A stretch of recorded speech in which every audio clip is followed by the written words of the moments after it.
ಈ ಆಫೀಸ್ಗೆ ಹೋಗಿ ಯಾರ್ಯಾರು ಡಾಕ್ಯುಮೆಂಟ್ನ ಸಬ್ಮಿಟ್ ಮಾಡಬೇಕಾಗುತ್ತೆ, ಏನೇನು ಡಾಕ್ಯುಮೆಂಟ್ನ ಸಬ್ಮಿಟ್ ಮಾಡಬೇಕು, ಮತ್ತು ಆನೆಕ್ಸರ್ 1 ಅಂದ್ರೆ ಏನೋ, ಆನೆಕ್ಸರ್ 9 ಅಂದ್ರೆ ಏನೋ, ಅದು ಎಲ್ಲಿ ಸಿಗುತ್ತೆ, ಯಾವ ರೀತಿ ಮಾಡಿಸ್ಬೇಕನ್ನೋ ಕಂಪ್ಲೀಟ್ ಡೀಟೇಲ್ಸ್ ನಿಮಗೆ ಈ ಒಂದು ವಿಡಿಯೋದಲ್ಲಿ ಸಿಗುತ್ತೆ. ವಿಡಿಯೋನ ಕಂಪ್ಲೀಟಾಗಿ ನೋಡಿ.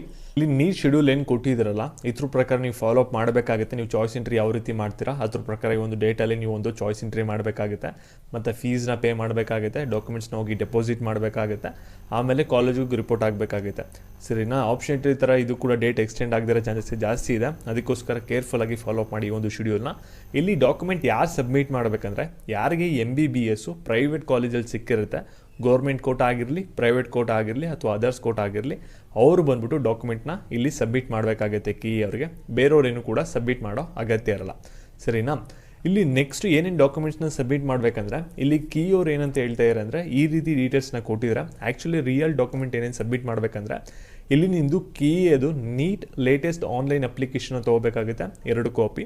ಆಮೇಲೆ ಚಾಯ್ಸ್ ಎಂಟ್ರಿ ಕೊಡ್ತಿರಲ್ಲ, ಇವಾಗ ಚಾಯ್ಸ್ 1 ಅಥವಾ ಚಾಯ್ಸ್ 2 ಅಂತ ಕೊಡ್ತಿರಲ್ವ, ಅದನ್ನ ಪ್ರಿಂಟ್ಔಟ್ ತೊಗೊಂಡು ಇಟ್ಕೊಳ್ಳಿ, ಅದು ಕೂಡ 2 ಕಾಪಿ ಬೇಕಾಗುತ್ತೆ. ಆಮೇಲೆ ನೆಕ್ಸ್ಟ್ ನಿಮ್ಮದು UG ನೀಟು ಸ್ಕೋರ್ ಕಾರ್ಡ್, ಅಂದರೆ ನಿಮಗೆ ರಿಸಲ್ಟ್ ಶೀಟ್ ಬಂದಿದೆಯಲ್ಲ ಅದನ್ನ ತೊಗೋಬೇಕಾಗುತ್ತೆ. ನೆಕ್ಸ್ಟ್ ನಿಮ್ಮದು UG ನೀಟಿದು ಆಲ್ ಟಿಕೆಟ್ ಇದೆಯಲ್ಲ, ಎಕ್ಸಾಮ್ ಬರೆಯೋಕೆ ಹೋಗಿದ್ರಲ್ಲ, ಅದೊಂದು ಕಾಪಿನ ತೊಗೋಬೇಕಾಗುತ್ತೆ. ಆಮೇಲೆ ಇವಾಗ ನೀಟಿದು ವೆರಿಫಿಕೇಷನ್ ಸ್ಲಿಪ್ 2 ಕಾಪಿ ಬೇಕಾಗುತ್ತೆ. ಆಮೇಲೆ ಇವಾಗ ಚಲನಲ್ಲಿ ಏನು ಫೀಸ್ ಕಟ್ಟಿರ್ತಿರಲ್ಲ ಅದು 2 ಕಾಪಿ ಬೇಕಾಗುತ್ತೆ. ಆಮೇಲೆ 10th marks card, 12th marks card, original ಮತ್ತು ಎಕ್ಸ್ಟ್ರೋಸ್ 2 ಕೂಡ ಬೇಕಾಗುತ್ತೆ. ಮತ್ತು ಸ್ಟಡಿ ಸರ್ಟಿಫಿಕೇಟ್ಸ್ಗಳು ಬೇಕಾಗುತ್ತೆ 7 ಇಯರ್ಸ್ದು. Next caste and income certificate ಬೇಕಾಗುತ್ತೆ, ನೀವೇನಾದರೂ ಜನರಲ್ ಮೆರಿಟ್ ಆಗದೇನೋ OBC ಕ್ಯಾಟಗರಿ ಆಗಿದ್ದೀರಾ ಅಂದರೆ, ಅಥವಾ SC/ST ಆಗಿದ್ದೀರಾ ಅಂದರೆ.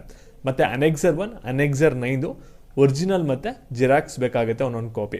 ಆಮೇಲೆ ನಿಮ್ದೇನಾದರೂ Hyderabad Karnataka Kannada medium rural reservation ಇದೆ ಅಂದರೆ ಅದ್ರದ್ದು ಒರಿಜಿನಲ್ ಸರ್ಟಿಫಿಕೇಟು ಮತ್ತು ಎಕ್ಸ್ಟ್ರೋಸ್ ಬೇಕಾಗುತ್ತೆ. ಇಷ್ಟು ಡಾಕ್ಯುಮೆಂಟ್ಸು ಕೂಡ ನೀವು ರೆಡಿ ಮಾಡಿ ಇಟ್ಕೊಂಡು ನಂತರ KAಗೆ ಹೋಗಿ ಡಾಕ್ಯುಮೆಂಟ್ನ ಅಲ್ಲಿ ಸಬ್ಮಿಟ್ ಮಾಡಬೇಕಾಗುತ್ತೆ. ಯಾರಿಗೊಂದು ಪ್ರೈವೇಟ್ ಕಾಲೇಜ್ಗಳಲ್ಲಿ MBBS ಸೀಟ್ ಸಿಕ್ಕಿರುತ್ತೆ ಅವ್ರು ಮಾತ್ರ ಡೆಂಟಲ್ ಆಯುಷ್ಗೆ ಕೀ ಆಫೀಸ್ಗೆ ಹೋಗೋ ಅಗತ್ಯ ಇರಲ್ಲ. ಡೈರೆಕ್ಟಾಗಿ ನೀವು ಡಾಕ್ಯುಮೆಂಟ್ಸ್ ಎಲ್ಲ ಕಾಲೇಜಲ್ಲಿ ಸಬ್ಮಿಟ್ ಮಾಡ್ತೀರಾ. ಗೌರ್ಮೆಂಟ್ ಕಾಲೇಜ್ ಸಿಕ್ಕಿದ್ರೂ ಕೂಡ ಅಷ್ಟೇ MBBS ನೀವು ಕಾಲೇಜಲ್ಲಿ ಈ ಒಂದು ಡಾಕ್ಯುಮೆಂಟ್ಸ್ನ ಸಬ್ಮಿಟ್ ಮಾಡ್ತೀರಾ. ಸರಿನಾ? ಇವಾಗ ಅನೆಕ್ಸರ್ 1, ಅನೆಕ್ಸರ್ 9 ಯಾವ ರೀತಿ ಮಾಡಿಸ್ಬೇಕು ಅದನ್ನ ತಿಳಿಸ್ಕೊಡ್ತೀನಿ, ಗಮನ ಇಟ್ಟು ನೋಡ್ತಾ ಹೋಗಿ. ಅನೆಕ್ಸರ್ 1 ಅಂತ ಇದೆಯಲ್ಲ, ಇದನ್ನ ನೀವು ಒಂದು 20 ರೂಪೀಸ್ ಬಾಂಡ್ ಪೇಪರಲ್ಲಿ ಮಾಡಿಸಿ ನಂತರ ಅಫಿಡೇವಿಟ್ನ ಮಾಡಿಸ್ಬೇಕಾಗುತ್ತೆ, ಅಂದರೆ ನೋಟ್ರಿ ಮಾಡಿಸ್ಬೇಕಾಗುತ್ತೆ ಲಾಯರ್ ಕೈಲಿ. ಅದು ಯಾವ ರೀತಿ ಅಂತ ಆಮೇಲೆ ನೋಡೋಣ. ಫಸ್ಟ್ ಇವಾಗ ಏನೇನು ಡೀಟೇಲ್ಸ್ನ ಫಿಲಪ್ ಮಾಡಬೇಕಂದ್ರೆ, ಇಲ್ಲಿ ನಿಮ್ಮ ನೇಮು, ಸನ್ ಆರ್ ಅಥವಾ ಡಾಟರ್ ಆಫ್ ಅದನ್ನ ಇಲ್ಲಿ ಫಿಲಪ್ ಮಾಡಿ, ಆಮೇಲೆ ನಿಮ್ಮ ಅಡ್ರೆಸ್ ಹಾಕಿ, ನಂತರ ಇಲ್ಲಿ ನಿಮ್ಮದು ನೀಟ್ ರೋಲ್ ನಂಬರ್ ಹಾಕಿ, ನಂತರ ನಿಮ್ಮದು ನೀಟಿದು ಅಪ್ಲಿಕೇಶನ್ ನಂಬರ್ನ ಇಲ್ಲಿ ಹಾಕಬೇಕಾಗುತ್ತೆ. ನಂತರ ನಿಮ್ಮದು ನೀಟ್ ಸ್ಕೋರ್ ಎಷ್ಟು ಸ್ಕೋರ್ ಆಗಿದೆ ಅದನ್ನ ಕರೆಕ್ಟಾಗಿ ಚೆಕ್ ಮಾಡಿಬಿಟ್ಟು ಇಲ್ಲಿ ಹಾಕಿ. ಸರಿನಾ? ನೆಕ್ಸ್ಟ್ ಇಲ್ಲಿ ಫರ್ದರ್ ಡೀಟೇಲ್ಸ್ ನಿಮಗೆ ನೋಟ್ರಿ ಅವ್ರು ಟೈಪ್ ಮಾಡ್ತಾ ಇರ್ತಾರಲ್ಲ ಅವ್ರು ಇದನ್ನ ಫಿಲಪ್ ಮಾಡ್ಕೋತಾರೆ. ಸರಿನಾ? ಅನೆಕ್ಸರ್ 9 ನೀವು 100 ರೂಪೀಸ್ ಬಾಂಡ್ ಪೇಪರಲ್ಲಿ ಮಾಡಿಸ್ಬೇಕಾಗುತ್ತೆ. ಇಲ್ಲಿ ನೀವು ನೇಮ್ ಹಾಕ್ತೀರಾ, ನಂತರ ನಿಮ್ಮದು UG ನೀಟಿದು ರೋಲ್ ನಂಬರ್ ಹಾಕ್ತೀರಾ. ಸರಿನಾ? ಆಮೇಲೆ ಇಲ್ಲಿ ನಿಮ್ಮ ಅಡ್ರೆಸ್ ಹಾಕ್ತೀರಾ. ಆಮೇಲೆ ನಿಮಗೆ ಯಾವೊಂದು ಸೀಟ್ ಅಲಾಟ್ಮೆಂಟ್ ಆಗಿದೆ ಅದನ್ನ ಇಲ್ಲಿ ಹಾಕ್ತೀರಾ.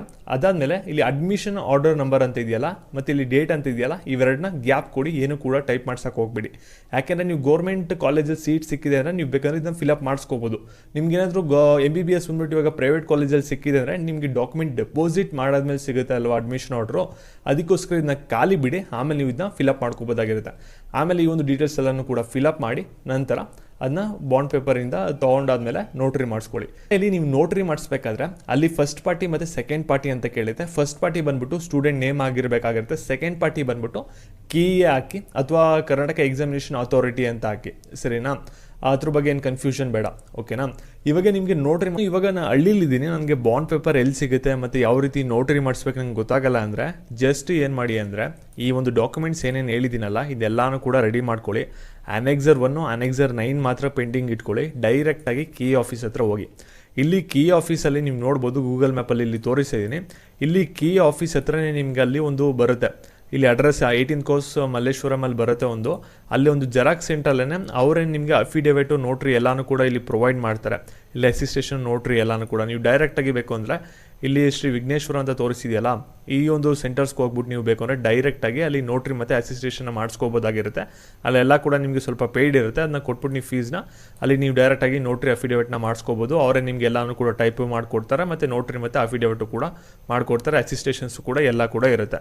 ಸರಿನಾ? ಆ ರೀತಿ ಮಾಡ್ಕೋಬೋದಾಗಿರುತ್ತೆ. ಈ ಡಾಕ್ಯುಮೆಂಟ್ಸ್ ಎಲ್ಲನೂ ಕೂಡ ನೀವು ಸಬ್ಮಿಟ್ ಮಾಡಾದ್ಮೇಲೆ ಕೀ ಆಫೀಸಲ್ಲಿ ಆಮೇಲೆ ಮಾತ್ರ ನಿಮಗೆ ಅಡ್ಮಿಷನ್ ಆರ್ಡ್ರು ಬರುತ್ತೆ.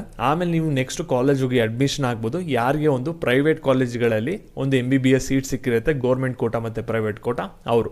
ಮತ್ತು ಇದೇ ರೀತಿ ಅಪ್ಡೇಟ್ಸ್ಗಾಗಿ ಚಾನಲ್ ಸಬ್ಸ್ಕ್ರೈಬ್ ಮಾಡ್ಕೊಳ್ಳಿ. ಮತ್ತು ಪೇಯ್ಡ್ ಮೆಂಬರ್ಶಿಪ್ ಬೇಕು ಅಂದರೆ ಮಾತ್ರ ಈ ಒಂದು ನಂಬರ್ಗೆ ವಾಟ್ಸಪ್ ಮಾಡಿ. Thank you.